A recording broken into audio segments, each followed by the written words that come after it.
the Dreaded Backlog.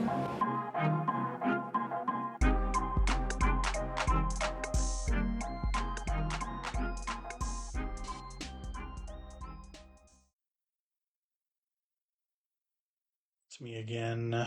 I have been beating some video games over the first half of this year, and I've been writing about them too. So, this is something I finished earlier, kind of this year. I think this was, what is this? January, February, I beat this game.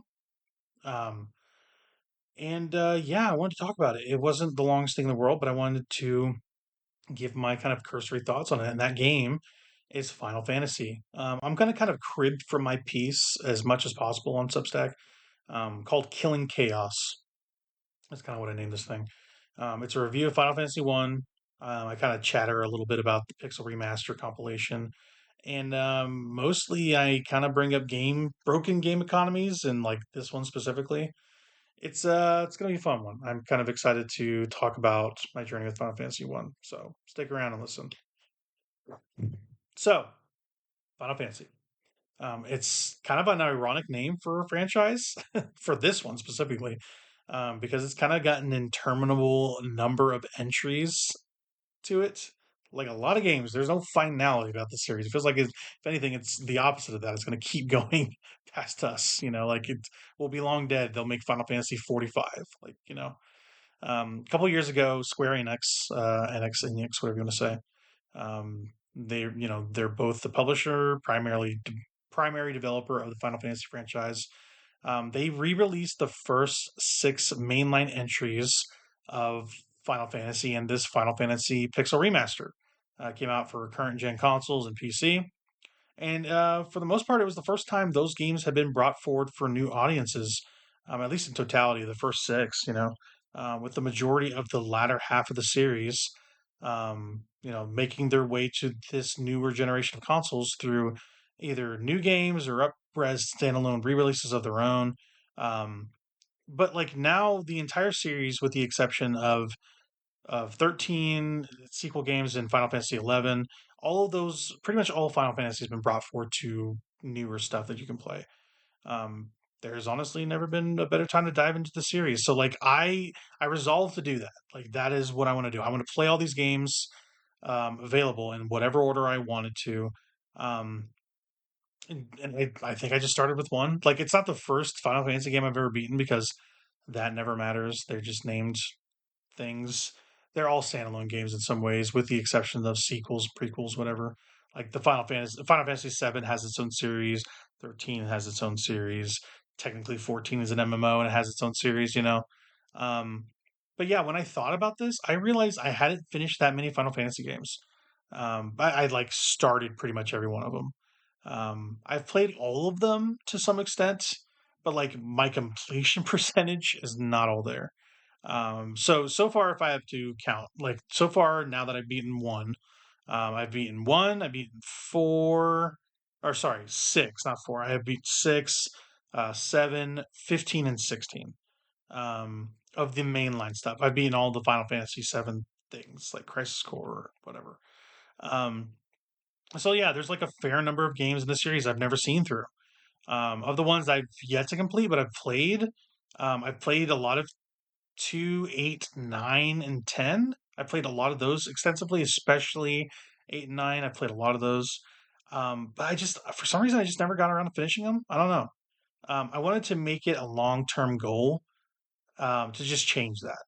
I just wanted to chip away at this series, honestly. And this is like the first step in that journey. And yeah, what do I think about Final Fantasy One?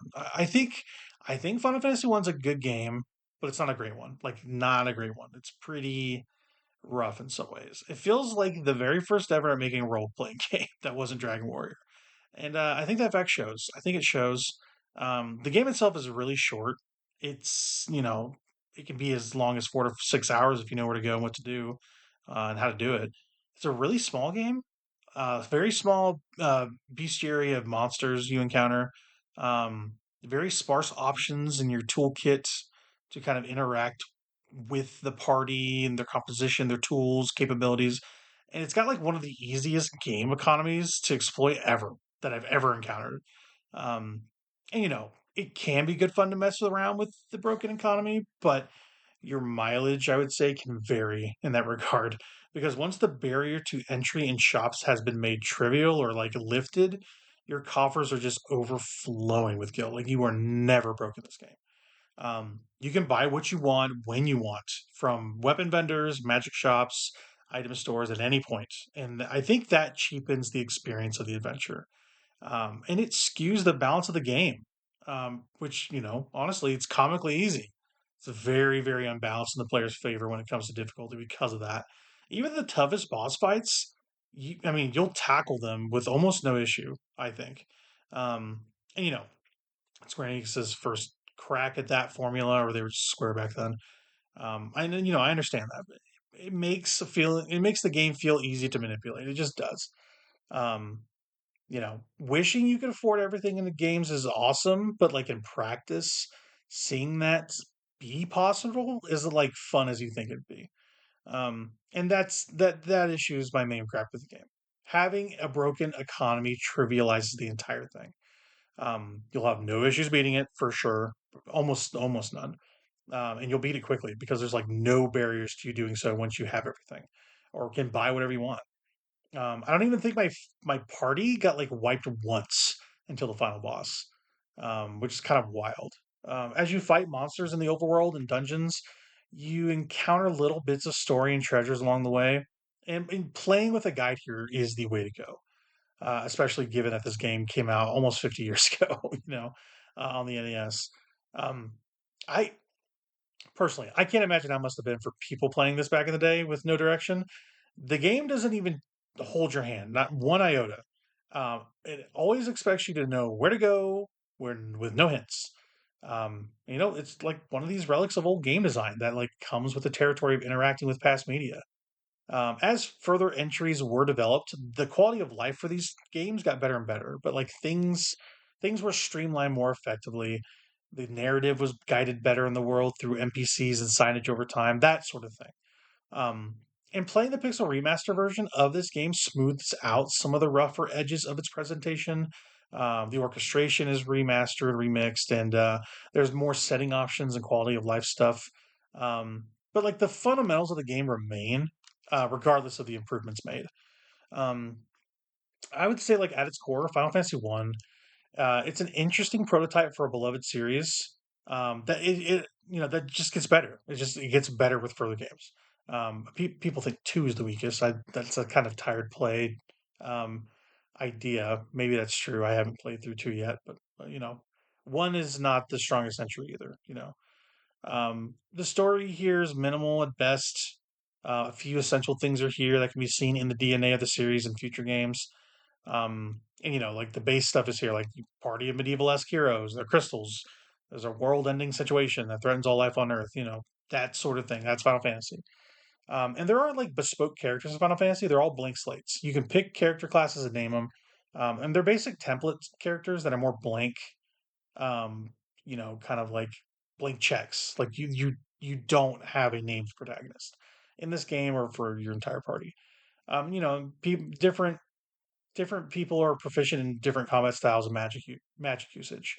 You kind of have your standard Dungeons and Dragons esque classes here to pick from, and once you hit a certain level, each class gets promoted to a higher version of its class with a new name and new ability, a new abilities, I should say. And so you're like rewarded for investing in them. And there's like no, I'm not going to go into major detail, but there's the fighter, the black belts, which basically the monk, the thief, which is a Final Fantasy staple. Then you have like the magic users, the red mage, black mage, white mage, and they change it to different names too.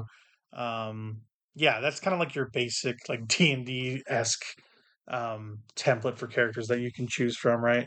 And then once you decide what classes you're playing, you engage in the standard classic Final Fantasy combat, like you go, I go. Your team takes a turn, then the opposing side. Rinse, repeat. It's fun. It's simple. It's easy. It's easy to interact with and understand. Um, I will say though, it's nice you can auto battle in the remaster or fast forward animations for mob fights if you want to do that. And it was useful because when I was trophy hunting for this game, I got the platinum. That's kind of what I wanted to do. It's not a hard game to platinum at all. As long as you keep to a guide, it's very easy. Um, I fast forward animations in that sort of setting after I'd finished the game, but not much besides that.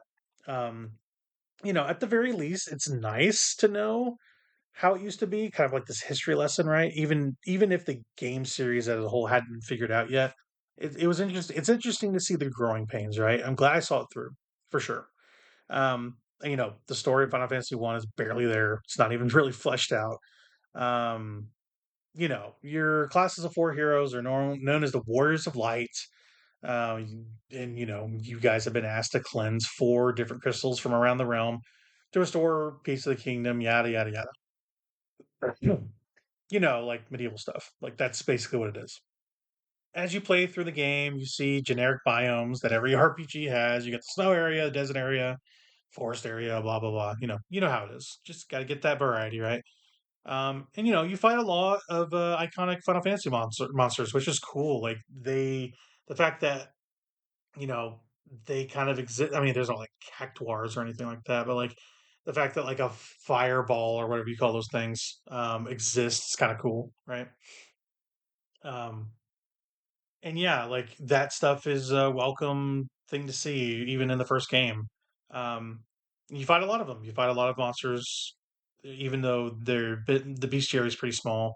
And you kind of make your way back to the past to kill Chaos, the final boss, um, who also happens to be the hero Garland, which you kind of find out a little bit about. It's not very heavy on story, but you get the gist.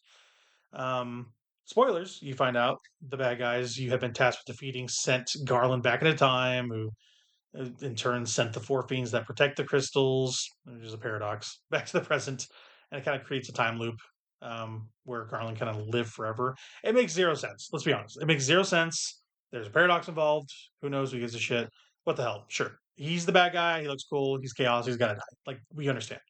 Um, I will say though, like it is a tough boss fight if you're not leveled well. But once you like figure out the best way to take him on, the encounter can be cake. And then like the credits roll. Like it's not a long game. Like it's really not. Warriors destroy the loot. People forget them. That sort of thing. Kind of sad a little bit. But basically, the legend of your blank slate heroes are passed down like myth to people. It's kind of cool. And they can kind of recall that somebody helped them live a better life. The end. You know, like I said, beating this game doesn't take long. The story is not remarkable at all. It's very boilerplate. I mean, it might have been novel for the time because there wasn't a lot of these games around. I mean, this was a pioneer in this space, right? But yeah, like I said, beating this game doesn't take long. So I just decided to get all the trophies on the PS4 copy I played on. That was also really easy. There's different trophies for getting legendary weapons, opening all the chests, talking to Bahamut, who's basically the iconic dragon summon from a bunch of games, especially in Seven. And you kind of talk to him to get different classes, right? For your guys. You're required to beat all the enemies in the game at least once for the bestiary. It's pretty easy to do that. And besides, like the super boss, which is Warmech, which is a fucker to show up, it takes forever to show up. Getting all the enemies to show up was a piece of cake because Warmech has like a low appearance rate, and given that there are like a lot of random encounters, you just have to grind out walking over a fucking bridge a million times before he decides to show up. Besides that minor annoyance, the trophy hunting was essential. It was pretty easy. It was pretty fun to do for the most part. Once I got that boss beat, once I beat Warmack, I should say, that was like the last trophy I had. So I got the platinum trophy after it, and then once I did, and I beat that game before that, like my time with the game was done. Like I finished everything. Yeah, it's worth it. I think it's good. That's Final Fantasy One.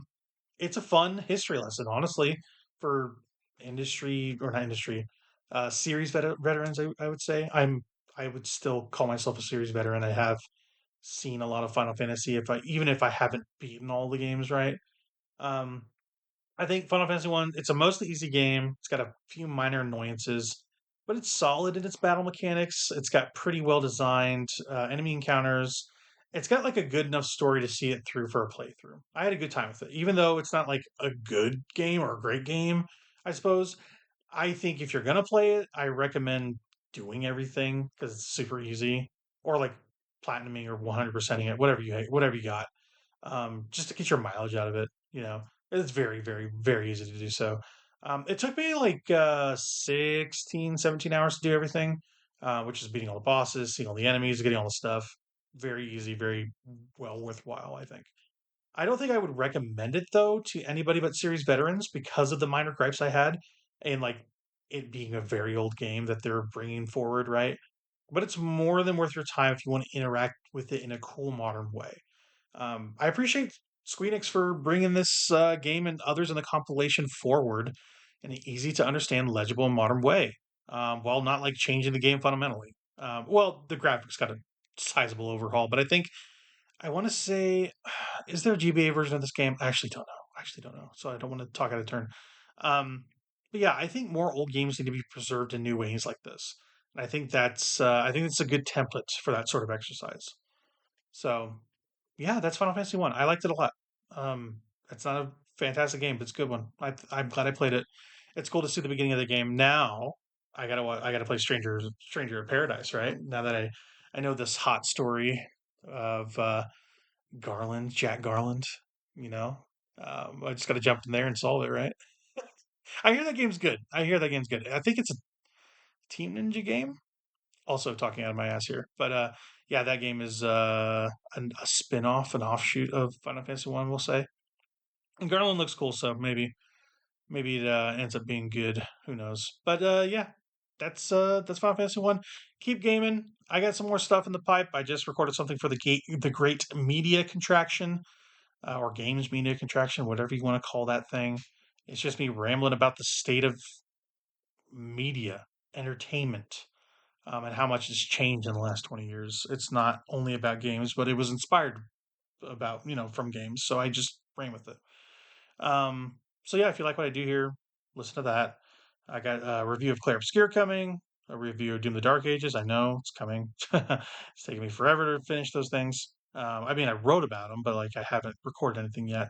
Hopefully, I knock that out here very soon. Um, and yeah, I kind of talked about the Switch a little bit, like my Switch launch experience, and I bought a new DualSense controller, a couple of those, and I bitched about that a little bit too. So I got some stuff going. Just hold your horses. I know it's been kind of content light aside from the main stuff we've been doing, but yeah, this will be the first crash course in a while. So yeah, I hope you enjoyed this. Thank you for listening. Well, this isn't a crash course. This is a dreaded backlog. So forgive that. I did put out a crash course with the media contraction, so that still counts. But this here is a review of a video game, so that's a dreaded backlog. I have to have my buckets, guys. Okay, you can hate me, whatever. I don't care. But anyway, I love you. Keep gaming. Hit you on the flip flop.